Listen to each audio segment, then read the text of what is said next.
Hello, boys and girls. In today's lesson, I'm going to be showing you how to use a self-assessment checklist to revise your work. I will be sharing my thoughts aloud during this lesson so you can hear the questions I ask myself and the thoughts that I have. I want you to pay special attention to how I use my writing strategies and tools to get through any roadblocks or problems I might have while I'm trying to revise my work. Even the best of writers run into problems while planning, drafting, editing, and revising. If this happens to you, you just have to remind yourself that it's okay and you have the strategies and tools to help you through the problem. Today, I'm going to begin by reading aloud the draft of my opinion piece.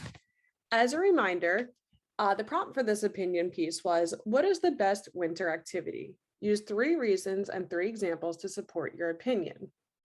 So in my draft, I said, drinking hot chocolate is the best winter activity. One reason is because it keeps me warm. It helps when it's cold outside. Hot chocolate is very sweet. For example, I like to add marshmallows to make it tastier.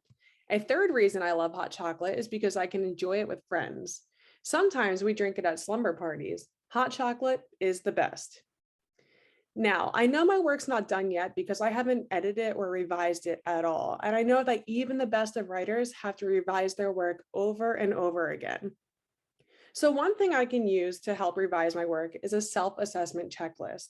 I like using a self-assessment checklist because it allows me to go back into my writing and make sure I have all the tools and pieces I need to have the best opinion writing I can make. So if you look to the right here, I have my self-assessment checklist. It says read your paper and revise using the checklist below. I'm going to go step by step to make sure that I have all of these elements in my writing. So first thing I need to look at, I see it says, did I use capital letters when needed? Now, I know that I need capital letters when I start a sentence. So I'm going to go through and check if I have all my capital letters. I have one there. I have another one. This sentence starts with a capital letter. This one does as well. So does this. Here.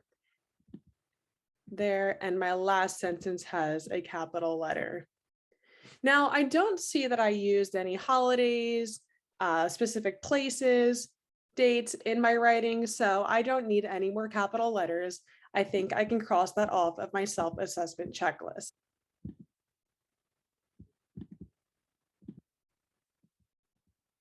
All right. The next thing I need to do on my writer's checklist is see if I have punctuation where it's needed. Now, when I think of punctuation, the first thing that comes to mind are the periods or exclamation points or question marks that go at the end of a sentence. Now, since this is an opinion piece and I have a more serious tone, I'm probably not going to have a lot of questions or exclamation points. So I'm going to check to make sure that I ended all of my sentences with a period. I see that my first sentence does. I'm just going to mark on my paper so I can keep track that all of my sentences have punctuation at the end. Now, since this is your rough draft, you guys can make marks on your paper as well.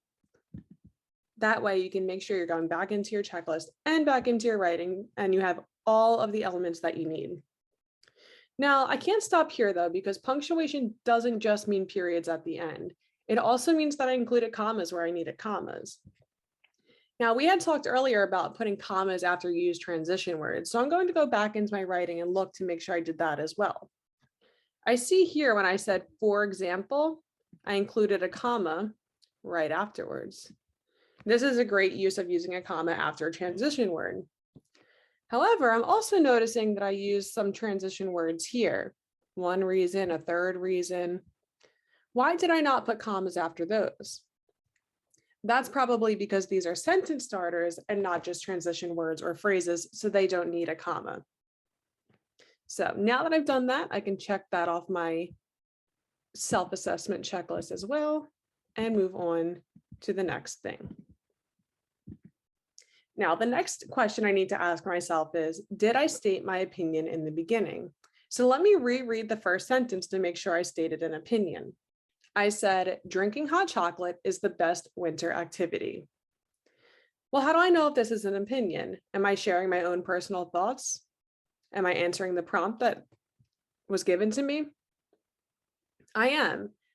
I clearly state that drinking hot chocolate is the best winter activity.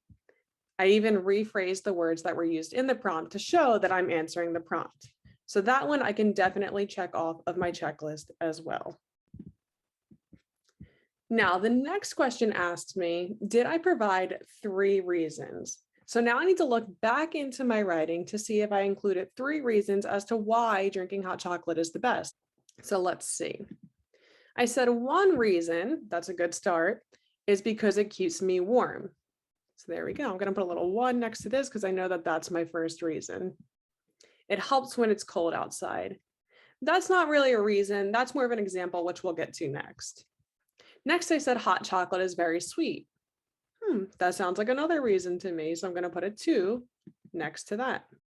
And then I said, for example, I don't even need to continue reading. I know that that's an example and not a reason. So let's see, what did I say after that? I said a third reason I love hot chocolate is because I can enjoy it with friends. This is clearly my third reason, as I stated. So I can write a 3 next to this and keep moving along my checklist. Let's put a check mark next to that.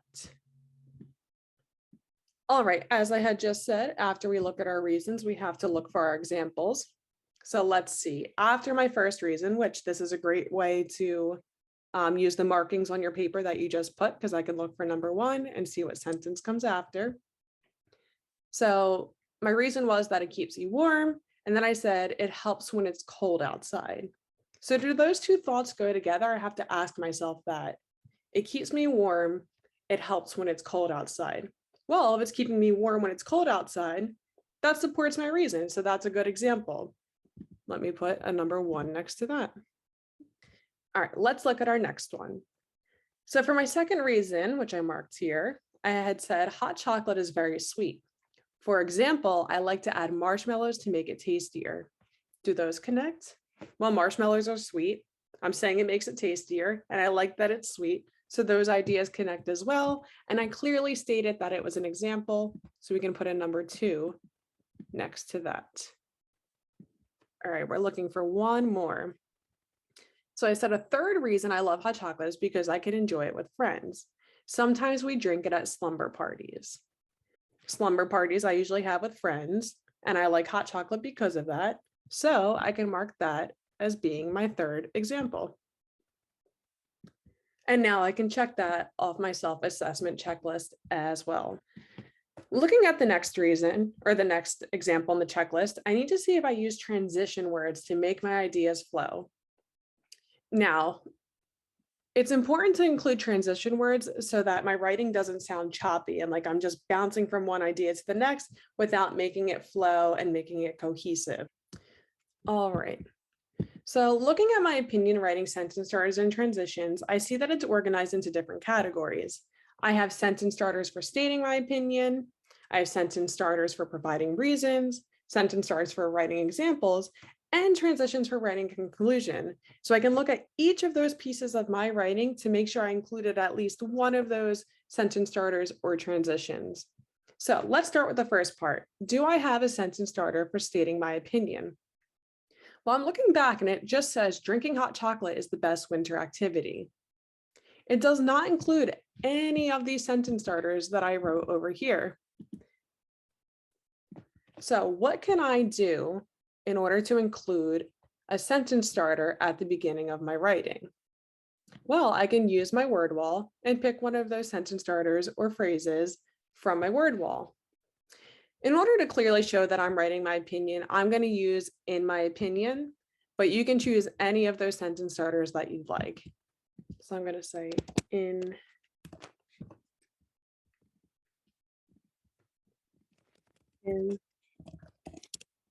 my opinion. And thinking back to punctuation, I know that when I include those transition phrases, I have to put a comma afterwards. So when I later revise this, I'll say, in my opinion, drinking hot chocolate is the best winter activity. Now let's look at the first reason that comes after that. I clearly stated one reason is because it keeps me warm.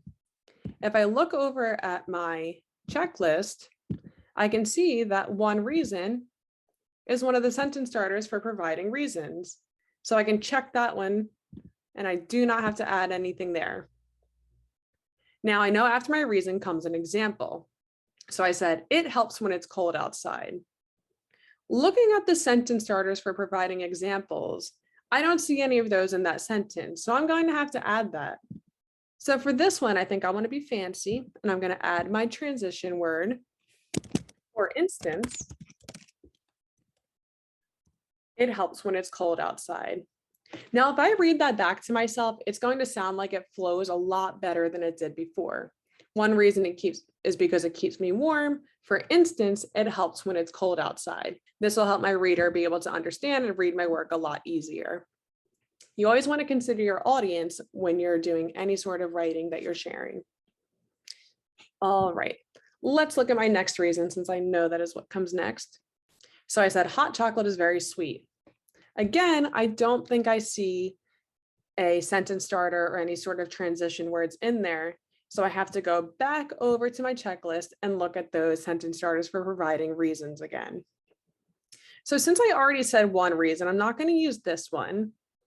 I could say a second reason, but I don't know if I want to just count all of my reasons out. I like to add some variety to my sentences. So I think what I'm going to choose is another reason. So I'm going to add it to my paper.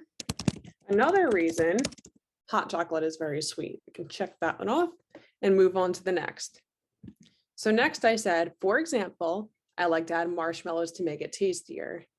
This phrase right here, for example, is something that's included on my word wall. So I know that I do not need to revise that one. I can leave it as is. Pat on the back for that. All right, let's look at the third reason. So I said a third reason I love hot chocolate is because I can enjoy it with friends. Now, if I look at my word wall, I don't have a third reason on there, but since I already have one reason, a second reason, we can assume that a third reason would be a reasonable sentence starter to include, and it shows my reader that I'm including a third reason here. So I'm going to check that one off as well. After my third reason, I state, sometimes we drink it at slumber parties. Again, I don't think I'm happy with my choppy sentence there. I need to include another sentence starter or transition from my word wall. So I've already used, for example, I've used for instance, so why don't I give this other sentence starter a try? So I can say, an example is, sometimes we drink it at slumber parties. All right, and last but not least, if you look at the bottom of our word wall here, we have transitions for a conclusion / restating our opinion. Now at the end, I say hot chocolate is the best. That's definitely what my opinion is, but how can I show that I'm summarizing or ending my paper so that the reader knows that this is my opinion and this is what I'm leaving you with? So I can use either in conclusion, hot chocolate is the best. Remember, conclusion means that you're summing up your paper. As you can see, hot chocolate is the best. Or finally, hot chocolate is the best. So I think the one that I'm going to choose is, as you can see, hot chocolate is the best. Now, since I'm done with my transition word wall, I'm going to close it out and I can check off that part of my checklist. All right, and I just have one more thing on my checklist. Did I restate my opinion?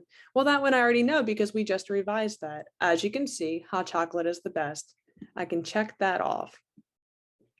Now, I just want to reflect on what we did here. So first, we used a couple of tools to help revise our opinion piece or my opinion piece. One of the tools I used was a self-assessment checklist.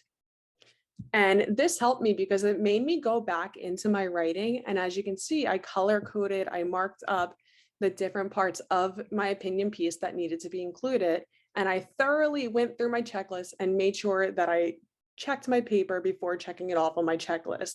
I never want to just rush through my checklist and check it all off, just assuming that I did it all already.